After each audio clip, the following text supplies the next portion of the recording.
Olá, querido irmão, querida irmã, este é o programa Tesouro da Igreja.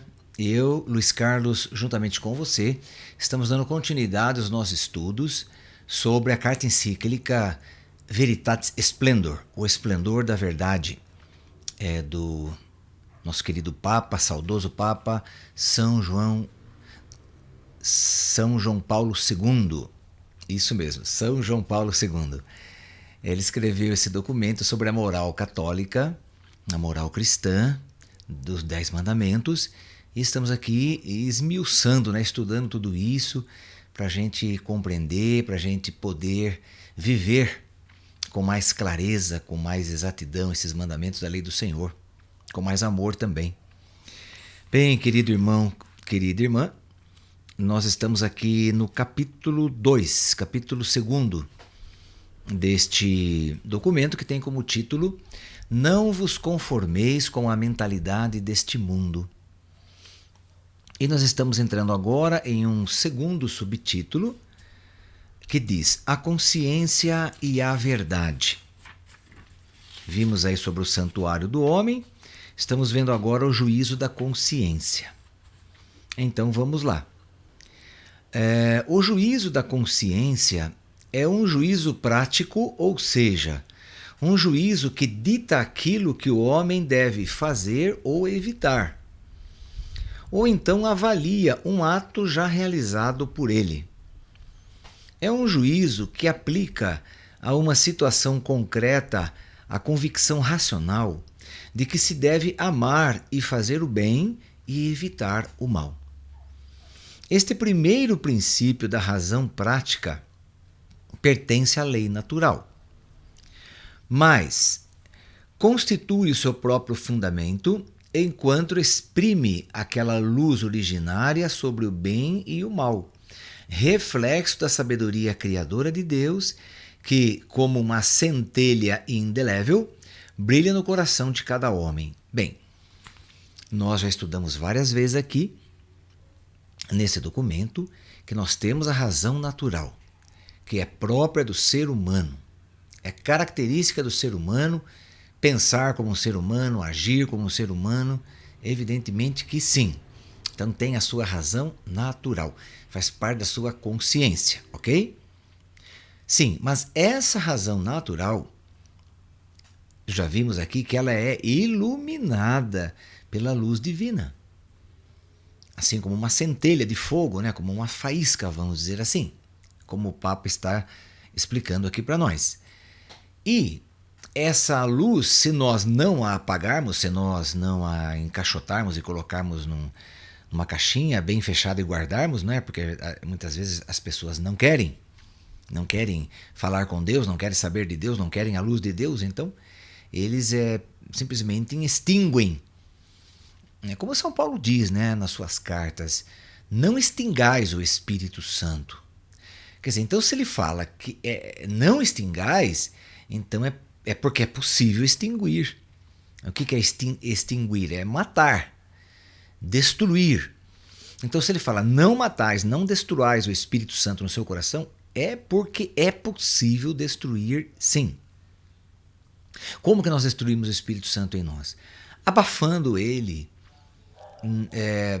não querendo jamais ser conduzido por ele, jamais querer sentir a sua luz, o seu calor, o seu amor, jamais. Então a pessoa ela se nega totalmente a buscar em Deus qualquer tipo de força, qualquer tipo de discernimento, qualquer tipo de luz. Então a pessoa se nega. Então foi aqui ensinado várias vezes que existe essa luz, que essa luz vem de Deus, essa luz ilumina a consciência do ser humano. Mas vamos lá. Mas, enquanto a lei natural põe em evidência as exigências objetivas e universais do bem moral, a consciência é a aplicação da lei ao caso particular. Quer dizer, enquanto que a lei natural põe em evidência, quer dizer, sobressai, as exigências objetivas e universais do bem moral, quer dizer, para você fazer o bem moral. Então a lei natural, ela, vamos dizer assim, ela exige que da sua parte você cumpra o bem moral. Você faça as coisas moralmente boas. Agora, então, a lei natural, ela exige isso de você. E a consciência, quer dizer, o que você pensa, o que você pensa, o que você exprime no seu pensamento, o que você arquiteta no seu pensamento, o que você constrói no seu pensamento, então é uma ideia que poderá ser colocada em prática. Poderá ser ou poderá não ser também. Mas, se for colocada em prática, ela veio da sua consciência, entende? Ela veio da sua consciência.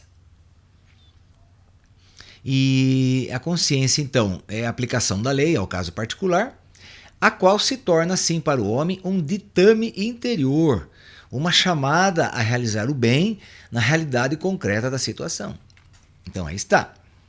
Apresentou uma situação para você, surgiu uma situação onde você está ali e está sendo exigido de você uma solução. Por exemplo, você não tem nada a ver com a situação, mas você, de repente, vê uma discussão, uma briga entre um homem e uma mulher.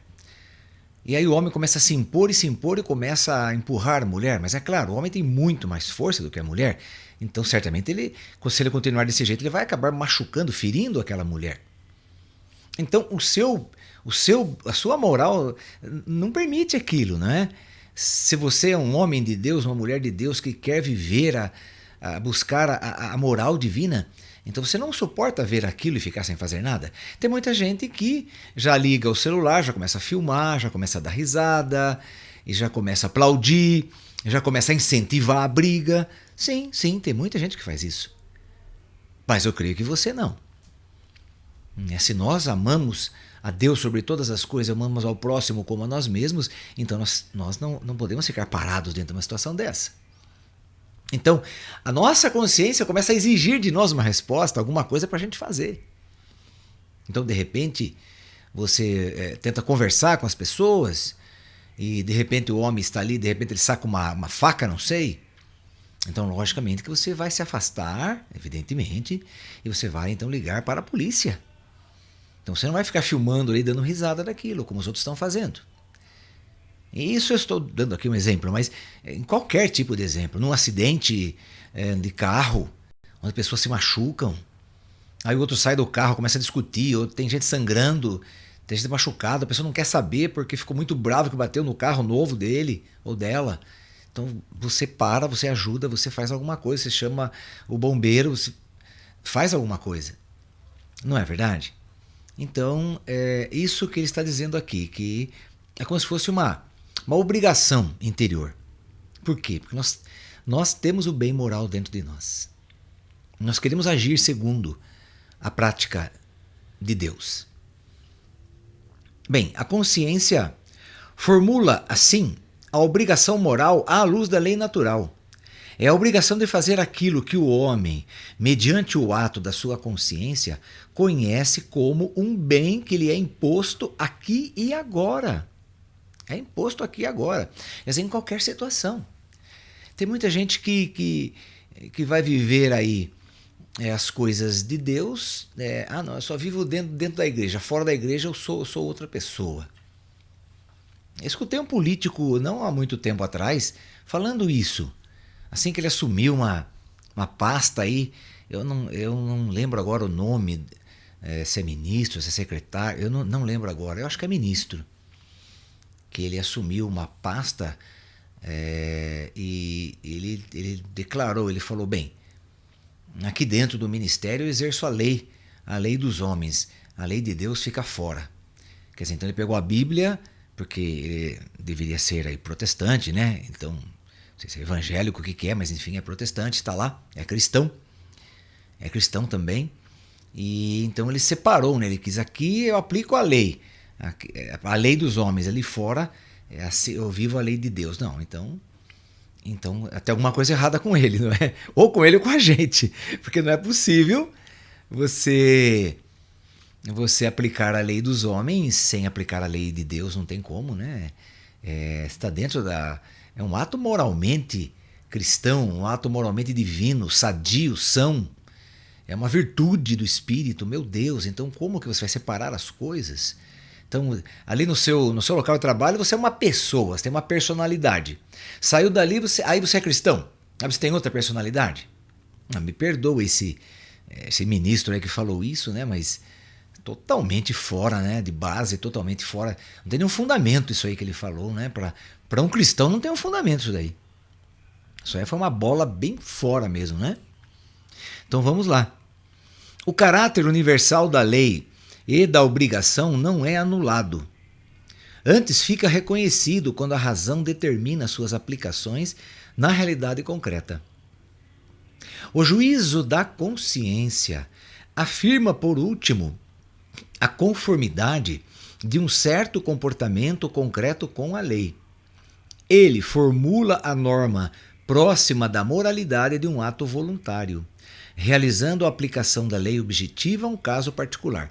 Então, o seu juízo, o que é o juízo? É o siso, né? É o senso. Os nossos pais falavam, né? Tenha juízo, não é verdade? A gente ia sair de casa, tenha juízo, filho. Tenha juízo, filha. Quer dizer, use o bom senso. Né? Use o bom senso. Use a razão natural. Sim, use a razão natural, que é o bom senso, que é o discernimento, mas iluminado pela luz do Espírito Santo, pela luz divina. Então use isso. Então é isso que ele está falando aqui. O juízo da consciência afirma, por último, que você deve usar aí um ato de moralidade como uma aplicação objetiva de um ato moral bom. Não é? De um ato moral bom, não de um ato moral ruim. Tal como a mesma lei natural e cada conhecimento prático, também o juízo da consciência tem caráter imperativo, né? Assim como a lei natural e cada conhecimento prático, também o juízo da consciência tem caráter imperativo. O homem deve agir de acordo com ele. O homem aqui, sentido gênero humano, homem e mulher. Então o ser humano deve agir de acordo com este juízo da consciência, né? E colocar em prática. Então, é chamado juízo prático. Você pensa, você reflete, você faz um discernimento da situação e você então age. Por exemplo, quebrou o seu carro na estrada. Então, segundo o que você estudou aí, de como você se defender e defender os outros para não ocasionar ainda mais acidentes, então você tem que recorrer a algumas coisas, não é? Você tem que buscar aí colocar o triângulo a 30 metros do seu carro. Depois desse triângulo também, se for possível, você quebrar alguns galhos de árvores e colocar também mais longe do triângulo, já para avisando as pessoas que vêm de longe que tem um carro quebrado ali. Mesmo que você esteja, claro, fora da pista, né? Você está no acostamento, sim, claro. Mas tem que avisar as pessoas que você está ali. Tem que avisar. Então, quer dizer, você vai tomar precauções, você vai então pensar sobre o que você tem que fazer para avisar os outros. É a mesma coisa aqui. Você, uma situação de uma briga, uma discussão, como esta eu falei, como um acidente de trânsito, que as pessoas se irritam facilmente. Tem gente que até tira a arma, né, do carro e ameaça matar o outro, já vimos isso também. Então é claro que aí você vai procurar agir então rápido, mas pensando, né? Quer dizer, você não vai, por exemplo, largar seu carro no meio da rua, sair, largar a porta aberta e lá resolver o assunto. Não pode, né? Então tem que estacionar o carro, tirar a chave do carro, fechar o carro. Se você largar a porta do carro aberta com a chave dentro, alguém passa, pega o seu carro e leva embora. Sabe, isso é... Então você tem que pensar as coisas para fazer também bem direitinho, agir, né? De acordo com a situação. Se o ser humano age contra esse juízo ou realiza um determinado ato ainda sem a certeza da sua retidão e bondade, é condenado pela própria consciência. Então a própria consciência condena. Norma próxima da moralidade pessoal. Então é uma lei, é uma norma que está próxima da moralidade pessoal. Então, se você é um sujeito, né, uma pessoa que age segundo a moral divina, segundo a moral cristã. Então, se você vai fazer alguma coisa errada, a sua própria consciência acusa você. Fala, não é por aí. Entende? Então, a sua própria razão te acusa. Ela te acusa, lógico, para te defender, não é? E defender os outros, que você pode ocasionar um problema sério, um problema grave, um problema maior ainda do que está acontecendo ali. Não é verdade? Então, é necessário, então, tomar precauções, mas pensar direitinho antes de realizá-las, não é? A dignidade desta instância racional e a autoridade da sua voz e dos seus juízos derivam da verdade sobre o bem e o mal moral, que é aquela chamada a escutar e a exprimir. Então, a dignidade dessa instância racional, que é essa voz que fala com você, essa voz que é a sua razão, da onde vem essa autoridade dela falar com você? Da onde vem? Elas derivam da verdade sobre o bem e o mal. Então, você sabe o que é bem e você sabe o que é mal. Então, essa voz deriva disto, desta verdade que mostra para você o que é bem e o que é mal, o que está certo e o que está errado. Ok? Esta verdade é indicada pela lei divina como norma universal e objetiva da moralidade. O juízo da consciência, quer dizer, essa voz que fala com você, não estabelece a lei, mas atesta a autoridade da lei natural e da razão prática face ao bem supremo, do qual a pessoa humana se sente atraída e acolhe os mandamentos. Então, veja bem, esse juízo da consciência não é ele que criou essa lei, não é ele que estabeleceu essa lei, não. Ele apenas coloca em prática o que você, não é? Como um ser humano aí, estudou os 10 mandamentos, aprendeu os 10 mandamentos, quer colocá-los em prática, quer viver uma vida de santidade, quer viver uma vida na retidão do Espírito, na graça do Espírito, ser um homem e uma mulher movido pelo Espírito Santo. Esse viver pelo Espírito Santo no catecismo da igreja, que é um dos 4 grandes temas do catecismo, chama-se a vida da graça. A vida da graça, que em grego é kairos, a vida da graça. Então, o que quer dizer a vida da graça? É você viver segundo os mandamentos divinos.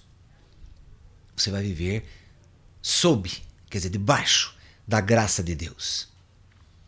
A graça de Deus vai te preencher, vai te inundar com todo o seu potencial. Então, aí sim, todo esse potencial vai dar ao juízo da consciência o que ele deve falar com você, o que ele deve se expressar com você, dizer para você. Ok? E aí sim, a pessoa se sente atraída e acolhe os mandamentos. Tá vendo? Então, quer dizer, quando uma pessoa se sente atraída e acolhe os mandamentos? Quando ela entende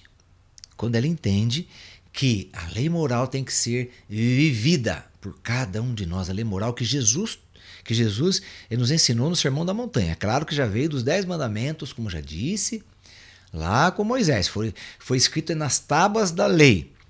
Agora, com o Espírito Santo, foi escrita no nosso coração. Então, o nosso coração se tornou as tábuas da lei do Antigo Testamento. Entende isso, querido irmão, querida irmã? Então, as tábuas da lei eram para ser lidas com os olhos. Agora, os 10 mandamentos. Agora, os 10 mandamentos foram impressos no nosso coração. Então, muito mais do que ser lidos, eles têm que ser amados, sentidos, desejados, e você ser atraído a amar, a desejar profundamente seguir esses mandamentos. Seguir os mandamentos, então, é seguir a lei moral divina. A consciência não é uma fonte autônoma e exclusiva para decidir o que é bom e o que é mal. Então, a consciência não é uma fonte exclusiva. Aliás, ela não é uma fonte, não é? Nela está inscrito profundamente um princípio de obediência relacionado com a norma objetiva, que fundamenta e condiciona a conformidade das suas decisões com os mandamentos e as proibições que estão na base do comportamento humano. Então tá aí. Então a nossa consciência, ela recebe esta norma objetiva de Deus, a nossa consciência recebe essa norma objetiva de Deus, que é o fundamento e o condicionamento para que nós nos conformemos com essas ideias. O que é se conformar? É tomar a mesma forma. Tomar a mesma forma. Então, quer dizer, Deus deu os 10 mandamentos, Jesus veio, assinou embaixo, explicou tudo de novo. Então, Jesus vivia os 10 mandamentos? Sim, Jesus vivia os 10 mandamentos. Então, quer dizer, o que é se conformar com essas ideias? É você assumir em você a pessoa de Jesus Cristo. Quando você recebe a Eucaristia, o ministro ordinário, que é o padre, ou o ministro extraordinário, que é o leigo, fala para você, corpo de Cristo. Daí você diz, amém. Bem, o que quer dizer esse amém? Esse amém quer dizer, sim, eu aceito ser igual a isto que eu vou receber agora. Quem que é esse isto? Quem que é esse isto? É Jesus Cristo. Lembra quando o padre, lá na Santa Missa, ele consagra, acontece então a transubstanciação, aí ele levanta o corpo de Cristo e fala, isto é. Então, isto é o que você está recebendo ali. Então, o seu amém quer dizer exatamente isso que eu estou falando para você. Quando você diz amém, você está concordando com aquela pessoa que está te oferecendo Cristo. Você está concordando em ser igual àquilo que você está recebendo. Então, Cristo vai entrar em você e não vai se transformar em você. Não, é o contrário. Cristo entra em você pela boca, pela sua boca, ele entra em você como alimento para você se transformar nele. Veja que coisa, né? Nós comemos todo tipo de alimento natural da terra.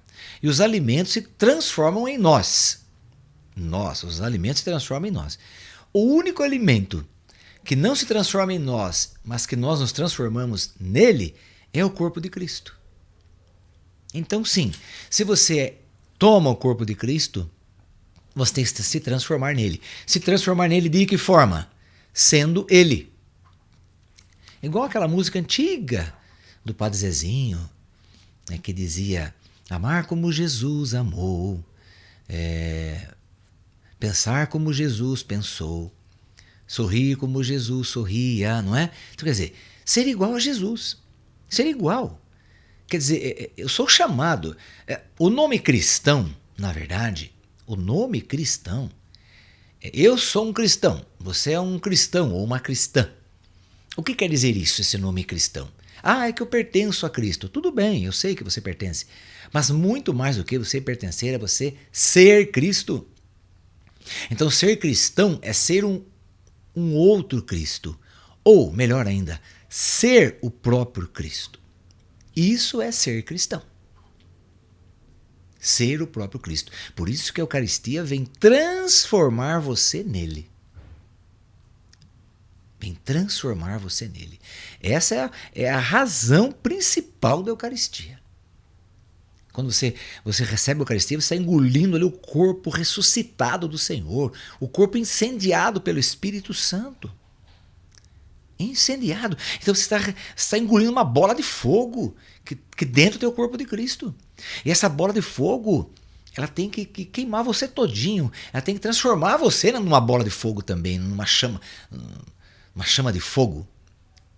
Esse fogo do Espírito, para que você tenha coragem, audácia, viva os mandamentos, viva a lei de Deus, ame o próximo, ame ao Senhor sobre todas as coisas. Então, que você seja uma nova pessoa, uma nova criatura. É isso. Bem, querido irmão, querida irmã, então vamos dar continuidade aos nossos estudos aqui, né? No nosso próximo programa, chegamos ao final. Vamos fazer a nossa oração final aqui com Nossa Senhora. Ó Maria, Mãe de Misericórdia, Velai sobre todos para não se desvirtuar a cruz de Cristo, para que o homem não se extravie do caminho do bem, nem perca a consciência do pecado, mas cresça na esperança em Deus, rico de misericórdia. Cumpra livremente as boas obras por ele de antemão preparadas, e toda a sua vida seja assim para louvor da sua glória. Que o Senhor nos abençoe em nome do Pai, do Filho e do Espírito Santo. Amém. E até o nosso próximo programa, se Deus quiser.